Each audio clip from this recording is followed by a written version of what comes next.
Olá, bom estarmos aqui mais uma vez para juntos podermos aprender sobre o nosso Deus. Nessa série de estudo que nós estamos fazendo sobre quem o nosso Deus é, temos encontrado várias respostas que têm acrescentado e edificado a cada dia mais conhecimento e mais sabedoria do Senhor.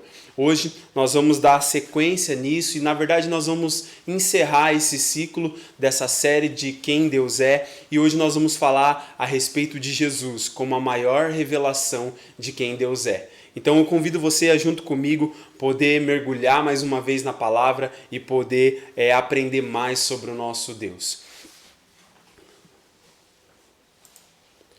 Na introdução, eu quero trazer alguns versos para que a gente possa começar a falar sobre isso e a gente vai poder compreender de uma forma melhor a respeito daquilo que nós vamos poder falar de uma forma completa, de uma forma geral. Eu quero trazer nessa introdução alguns versos para que a gente possa refletir e para que a gente possa meditar. Antes de poder ler esses versos, eu quero comunicar com você que durante os estudos que nós temos feito a respeito do nosso Deus e em seus atributos, nós passamos por diferentes e vários atributos do nosso Senhor. E nós percebemos que cada atributo ele tem a sua particularidade, mas que cada atributo, por mais que ele seja às vezes diferente um do outro, eles estão intimamente relacionados, eles estão ligados. Uma coisa está ligada na outra, está relacionada com a outra. E isso é uma coisa muito maravilhosa e muito interessante. Mas agora, quando nós olharmos para Jesus, através de Jesus, nós vamos ver que Jesus, ele tem todos esses atributos nele. Todos os atributos de Deus está na pessoa de Jesus. Então é por isso que eu trago esse tema hoje como Jesus, a maior revelação de quem Deus é. Então vamos ler os versos aqui e poder dar sequência naquilo que nós estamos descobrindo, naquilo que nós estamos aprendendo. Colossenses 1,15 diz: Ele é a imagem do Deus invisível, o primogênito sobre toda a criação. Porquanto nele foram criadas todas as coisas nos céus e na terra, as visíveis e as invisíveis, sejam tronos ou dominações, sejam governos ou poderes, tudo foi criado por ele e para ele. Ele existe antes de tudo o que há, e nele todas as coisas subsistem. Então, quando nós olhamos aqui para esses versos de Colossenses, nós vemos a primeira menção de que Jesus é a imagem do Deus invisível. Isso é algo incrível, porque imagem aqui fala sobre uma revelação, sobre uma representação. Então aqui Jesus ele é a revelação de Deus, ele é a representação visível do Deus que é invisível. Então Jesus ele vem trazer a visibilidade de Deus, ele vem revelar e representar Deus de uma forma visível, pela a imagem do Senhor. Então aqui isso é muito interessante, porque quando eu pensava sobre isso, eu via que imagem é uma coisa muito, muito maravilhosa, porque uma coisa é você ouvir o som de algo, uma coisa é você somente ouvir, outra coisa é você conseguir ver aquilo. Então, por exemplo, um exemplo prático aqui: se você só estivesse me ouvindo, seria uma realidade, você estaria ouvindo a palavra, é o que seria mais importante, mas você não teria os detalhes, você não estaria me vendo, você não veria as minhas expressões, você não conseguiria ver os detalhes dessa gravação, seria só aquilo que você está escutando. Como, por exemplo, outro exemplo que eu imaginei, que é da minha área, como, por exemplo, no futebol. No futebol, uma coisa é você ouvir um jogo ser narrado, outra coisa é você poder ver esse jogo acontecendo. Quer dizer que quando você está vendo a imagem, você está vendo os detalhes, você está vendo coisas que, se você estivesse somente ouvindo, você não iria conseguir entender aquilo daquela forma. Então a imagem, ela vem trazer uma revelação, ela vem trazer uma representação maior, a imagem vem trazer os detalhes, a imagem vem comunicar algo de uma forma mais completa, de uma forma que dá mais entendimento, que dá cores, que dá brilho, que dá a beleza daquilo. Então Jesus, como a imagem do Deus invisível, Jesus ele é essa representação, essa revelação. Na verdade, todo mundo, quer ver Deus, quer conhecer esse Deus que é invisível hoje para nós. E na verdade, Jesus ele é a imagem desse Deus. Ele é a representação, a revelação desse Deus invisível. Ele torna o invisível visível através de quem ele é. Outra informação importante aqui em Colossenses é que Jesus ele é o primogênito sobre toda a criação. Primogênito aqui fala sobre o primeiro filho. E aqui, sobre toda a criação, traz um sentido de que Jesus, ele é o primeiro antes de toda a criação, ele é o primeiro sobre toda a criação. Quando nós lemos na Antiga Aliança a respeito do filho primogênito, nós vemos que o filho primogênito ele era o líder da família. Ele era aquele que depois que o seu pai partisse, ele iria liderar a família. O filho primogênito é aquele que teria esse papel de liderança e ele também receberia uma porção dobrada, ele receberia mais bênçãos sobre ele por ser o filho primogênito. Quando as Escrituras falam de Jesus como primogênito sobre toda a criação, nós vemos que Jesus ele é o primeiro filho de Deus e ele é antes de toda a criação e por isso ele tem esse lugar de proeminência, ele tem esse lugar de primazia, ele tem esse lugar mais importante, esse lugar de destaque. Quando nós olhamos para essa expressão primogênito sobre toda a criação, nós vemos Jesus sendo aquele que está nesse lugar de liderança na família do Pai. Ele está nesse lugar de liderança, ele está nesse lugar de proeminência, de evidência, sendo o primogênito sobre toda a criação.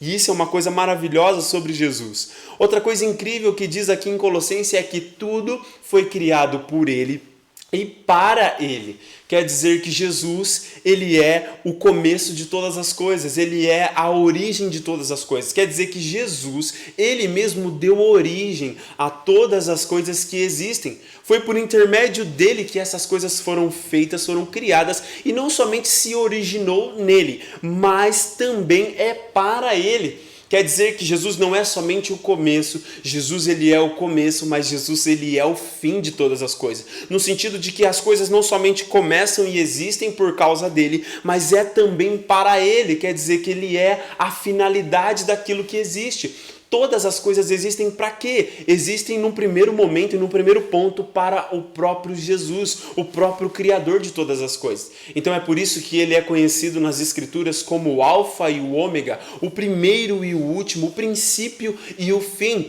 porque ele foi aquele que criou todas as coisas e por intermédio deles elas existem, mas elas voltam para ele. A finalidade dessas coisas é se voltar para ele. Então ele é o começo e ele é o fim. Jesus também, a Escritura vai dizer que nele todas as coisas subsistem. Todas as coisas elas não somente existem, mas elas permanecem existindo. Jesus é o mantenedor de todas as coisas. Ele é aquele que dá a sustentação, faz com que as coisas permaneçam existindo. Ele não somente dá origem a algo, mas ele faz com que aquilo permaneça existindo. Então, quando nós olhamos para tudo que há, para toda a criação e vemos como tudo pode permanecer, como tudo pode subsistir, é através de Jesus. Não somente aquele que criou, não somente aquele que deu origem, não somente aquele que é a finalidade, mas ele é aquele que faz as coisas continuarem existindo, ele faz as coisas se manterem, ele faz as coisas permanecerem, e isso é algo incrível.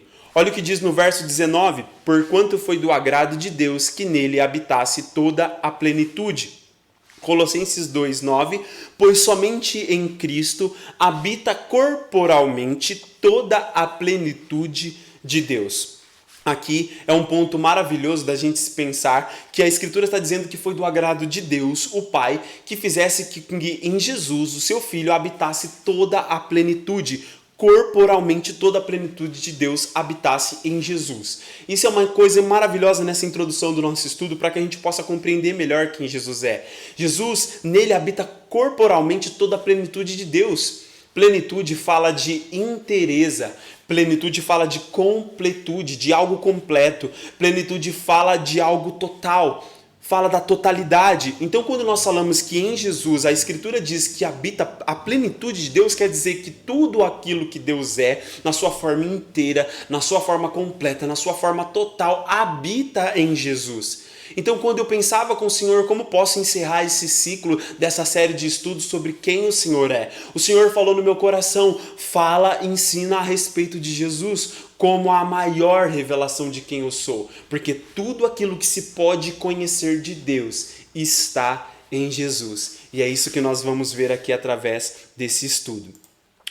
A pergunta que eu faço para você é, quem é Jesus? Se alguém parasse você e perguntasse quem é Jesus, o que você responderia para essa pessoa? A gente vai olhar aqui para a palavra de Deus e ver algumas respostas, algumas coisas que Jesus é e como ele revela a Deus nessas coisas. João 14,6 diz: assegurou-lhe Jesus, eu sou o caminho, a verdade e a vida. Ninguém vem ao Pai senão por mim. Colossenses 2,2, para que possais conhecer perfeitamente o mistério de Deus, a saber, Cristo. 1 Timóteo 2,5, porque há um só Deus e um só mediador entre Deus e o ser humano, Cristo Jesus, homem. Hebreus 1,3 diz: Ele que é o resplendor da glória e a expressão exata do seu ser, sustentando tudo o que há pela palavra do seu poder, depois de haver realizado a purificação dos pecados, ele se assentou à direita da majestade nas alturas. 1 João 5,20, e nós estamos vivendo naquele que é o verdadeiro, em seu Filho Jesus Cristo. Este é o verdadeiro Deus e a vida eterna. Então, olhando para esses versos, nós vamos encontrar algumas respostas sobre quem é Jesus. No primeiro verso aqui, Jesus mesmo assegura, ele mesmo faz uma afirmação dizendo: eu sou o caminho, a verdade e a vida, e ninguém vai ao Pai se não for por mim. Esse verso aqui nós vemos que Jesus ele faz uma autoafirmação existente, no sentido de que eu sou. Esse eu sou é tão maravilhoso porque ele não está dizendo eu era ou eu vou ser. Ele está dizendo eu sou, uma afirmação autoexistente e presente. Eu sou o quê? O caminho. Quando eu meditava sobre isso, sobre o caminho, eu pude entender que caminho é um meio pelo qual você acessa, um meio pelo qual você pode andar e pode sair de um lugar e pode chegar a um outro lugar. Então Jesus está dizendo eu sou o caminho, quer dizer, eu sou o meio pelo qual você pode andar, eu sou o meio pelo qual você pode acessar. E aí nós vamos acessar o quê? De uma forma final, de uma forma completa, acessar o Deus Pai, acessar o Pai. Mas aqui nós vemos que ele é o caminho, ele é esse meio pelo qual nós podemos andar, ele é esse percurso por qual nós percorremos, nós caminhamos, nós andamos para chegar numa finalidade que é estar unido com o Pai. E ele é esse caminho também para a verdade. Na verdade, nós vemos nas Escrituras que ele é a própria verdade, e nesse caminho de verdade nós encontramos a verdadeira vida. Então Jesus está dizendo eu sou o caminho, o meio pelo qual você pode andar e acessar a realidade do Pai, e eu sou a verdade, quer dizer, a realidade absoluta. A verdade, o fato, eu sou a realidade existente, o fato permanente e real sobre a vida, sobre o Pai, sobre Deus. Então ele é também a própria vida. Ele é a própria vida de Deus. E aqui nós vemos através desse verso a singularidade de Jesus e a exclusividade de Jesus. O quanto Jesus é singular, o quanto Jesus é único, o quanto Jesus é sem igual. Não há outro que possa ser como Jesus, não há outro que possa ocupar o lugar de Jesus. Ele é único. Ele não diz aqui eu sou um dos caminhos, eu sou uma das verdades, eu sou um meio para se ter a vida, eu sou um dos caminhos que levam ao Pai. Não, ele diz eu sou o caminho. É singular, é único, é peculiar, é exclusivo. É isso que Jesus é. No outro verso nós vemos aqui que Jesus ele é o mistério de Deus. Nós vemos que durante a história e a narrativa bíblica, nós vamos ver que Deus, desde Gênesis, ele vem falando a respeito de Jesus. Ele vem falando a respeito da redenção, da restauração de todas as coisas. E ele vem anunciando, vai passando pelos patriarcas, vai passando pelos profetas. E Deus vai dando revelações a respeito do Senhor Jesus, a respeito do Messias, do Cristo, do Salvador. Mas nós vemos que os profetas, eles tiveram revelações parciais de quem Jesus era. Cada um teve um pouco, pôde ver um vislumbre de quem Jesus era. Mas até que chegasse a plenitude dos tempos, Jesus era um mistério. O mistério é algo que está escondido, algo que está oculto, é um segredo que não foi revelado. Então nós olhamos para a Escritura e vemos quando as Escrituras vai dizer que Jesus, ele é um mistério de Deus, quer dizer, agora, na plenitude dos tempos, quando Deus trouxe Jesus à existência para o mundo físico, para a terra, o mistério foi revelado. O mistério foi desvendado, foi descoberto. E Jesus Cristo, ele é o mistério de Deus, o segredo de Deus. Incrível, que faz com que todas as coisas tenham sentido, faz com que todas as coisas sejam unificadas e tenham um real sentido. Então Jesus, como o mistério de Deus, foi revelado e agora nós podemos conhecer perfeitamente esse mistério de Deus, que é Jesus Cristo, o mistério que foi revelado. E quão precioso, quão lindo, quão maravilhoso é a descoberta desse mistério. É isso que nós estamos fazendo aqui hoje, descobrindo mais a respeito desse mistério de Deus. Jesus é também dito aqui na Escritura como o único mediador entre Deus e o ser humano. Isso é uma coisa maravilhosa, porque mediador fala sobre alguém que está no meio de duas realidades distintas e conflitantes. No sentido de que de um lado nós temos o Deus Pai, nós temos o Deus que é santo, o Deus que é justo, o Deus que é bom. Do outro lado conflitante nós temos o ser humano, que é pecador, que é mau e que é injusto.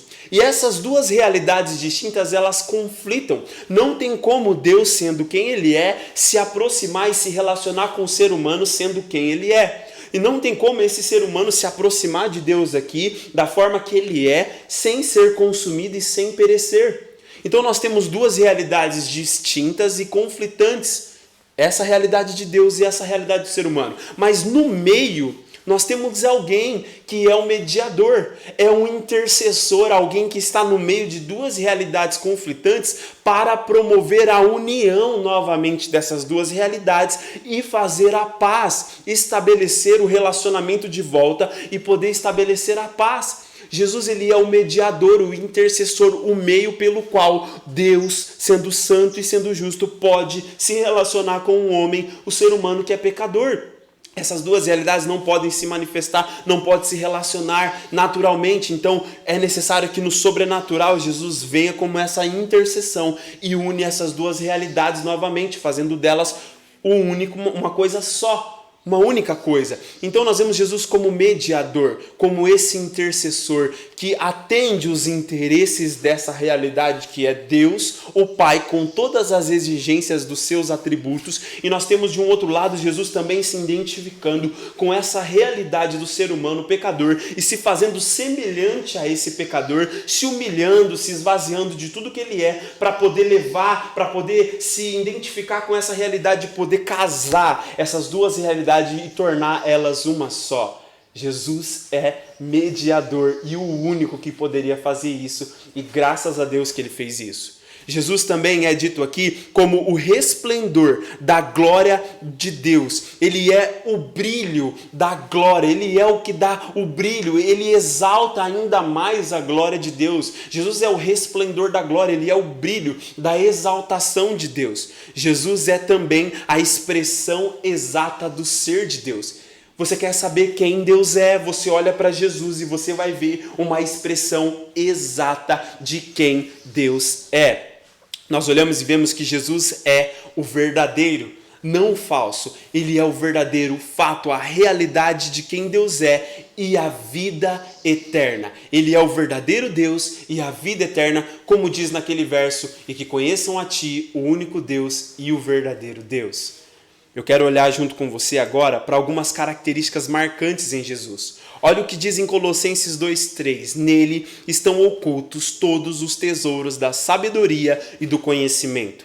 2 Tessalonicenses 2:16. Que o próprio Senhor Jesus Cristo e Deus nosso Pai, que nos amou e nos deu eterna consolação e boa esperança pela graça. Hebreus 10:10, e por essa determinação fomos santificados por meio da oferta do corpo de Jesus Cristo, feita de uma vez por todas. Hebreus 13:8, Jesus Cristo é o mesmo ontem, hoje e eternamente. Tiago 2:1, caros irmãos, como crentes em nosso glorioso Senhor Jesus Cristo, não façais acepção de pessoas, tratando-as com preconceito ou parcialidade. 1 João 2,1, se entretanto alguém pecar, temos advogado junto ao Pai, Jesus Cristo, o justo. Eu quero olhar junto com você para essas características marcantes de Jesus. No primeiro verso aqui nós vemos que Jesus, nele estão ocultos, estão escondidos todos os tesouros da sabedoria e do conhecimento. Tudo o que é de sabedoria real, sabedoria verdadeira e conhecimento verdadeiro está escondido em Jesus. Se você, como eu, precisa de sabedoria e de conhecimento realmente valorosos, realmente algo de valor, está escondido em Jesus. Olha que característica marcante dele. Ele esconde nele, na sua pessoa e nos seus feitos, toda a sabedoria e todo o conhecimento. Outra característica marcante de Jesus é que ele nos amou e por isso nos deu eterna consolação e boa esperança. Ele nos amou ao ponto de dar a sua vida. Amar no sentido completo e pleno é dar vida a outro. E Jesus nos amou de uma forma que ele veio nos consolar. Ele veio trazer a consolação e a boa esperança. Veio para estar do nosso lado, para aliviar a nossa dor, para nos tirar do estado em qual nós estávamos, sem Deus, sem esperança no mundo, e agora Ele vem e nos dá uma boa esperança, uma boa razão para acreditar, uma boa razão para se viver. Jesus tem uma outra característica marcante, ele ofertou o seu corpo, ele ofertou tudo aquilo que ele é, tudo aquilo que ele tinha, ele ofertou para que nós pudéssemos também ter, para que nós pudéssemos desfrutar, ele ofertou isso com generosidade, ele ofertou isso com tudo aquilo que ele podia dar.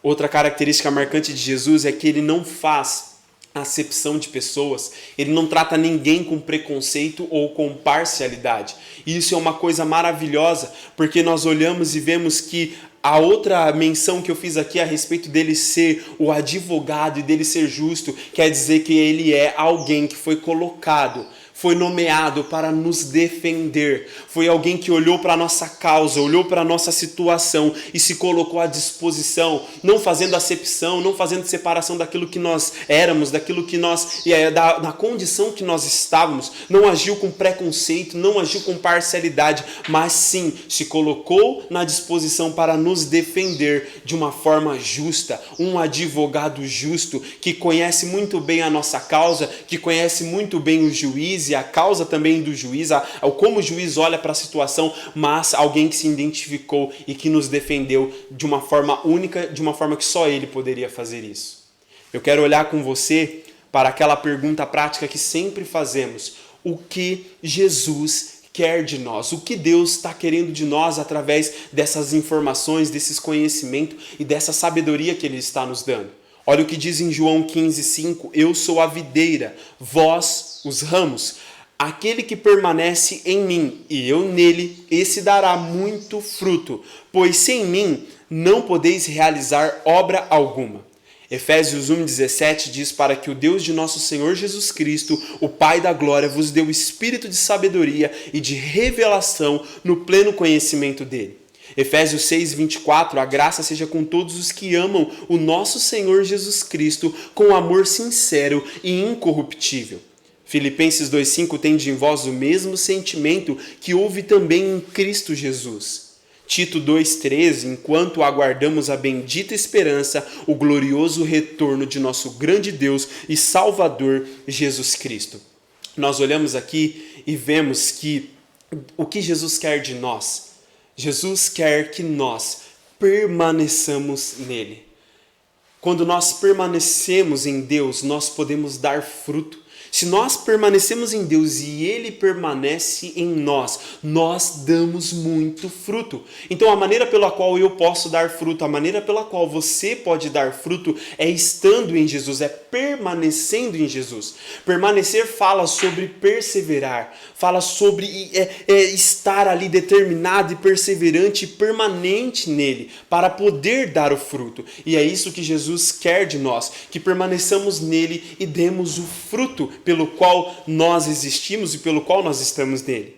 Outra coisa que Jesus quer de nós é que a gente busque dele, como vimos que nele está todos os tesouros da sabedoria e do conhecimento, ele está nos dizendo que ele quer nos dar espírito de sabedoria e de revelação no pleno conhecimento de Deus. Jesus era um mistério, mas esse mistério agora foi revelado, então agora ele quer que a gente busque nele sabedoria e revelação para o conhecermos plenamente. E é isso que ele está nos chamando para fazer, conhecê-lo plenamente por meio da sabedoria e da revelação.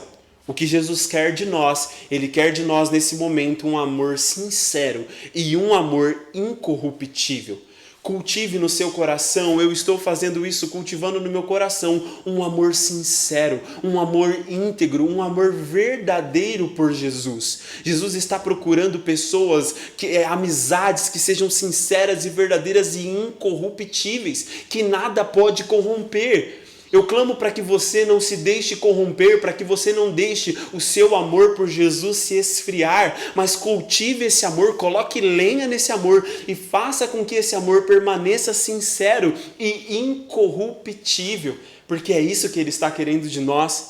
Jesus quer que nós tenhamos o mesmo sentimento que ele teve, que ele carregou em sua vida aqui na terra.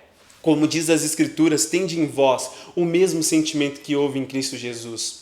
O contexto dessa passagem é o como Jesus se humilhou, como ele se esvaziou de si mesmo e como ele carregou dentro do coração dele os sentimentos que estavam no coração do Pai. Uma das orações mais importantes que nós podemos fazer nesses dias que estamos vivendo é: Jesus, coloca o teu sentimento no meu coração.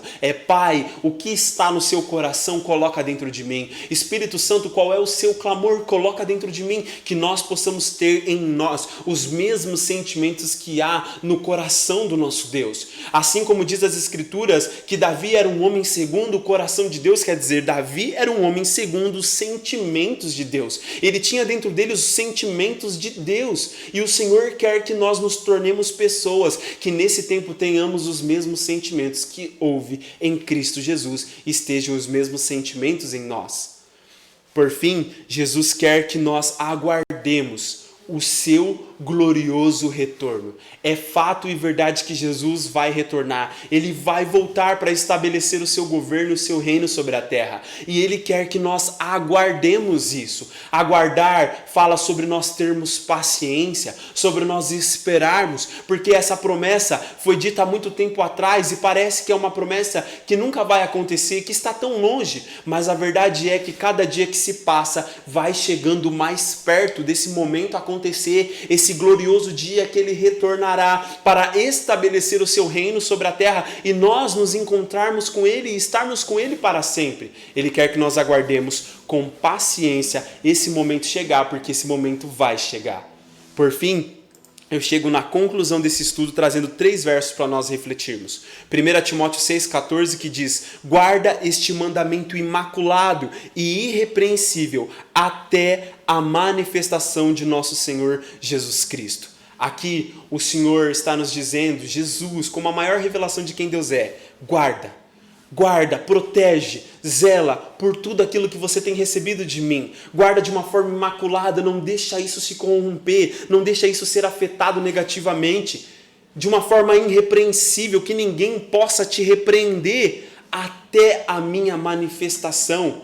Ele está prestes a se manifestar e só vai poder experimentar a plenitude dessa manifestação quem guardar imaculado e irrepreensível os seus mandamentos. 2 Pedro 3,18, antes crescei na graça e no conhecimento de nosso Senhor e Salvador Jesus Cristo. Eu concluo essa aula te dizendo: cresça na graça e no conhecimento. Ele está te chamando para isso. Ele quer que você cresça, ele quer que você avance, que você evolua, que você possa crescer no que? Na graça, nos favores, na experiência diária com ele, mas também no conhecimento, na revelação de quem ele é, porque já está revelado, está na Bíblia, está na palavra. É só você acessar, é só você ir lá e pedir para que ele te revele, para que ele te fale, e ele vai te falar, ele vai te revelar.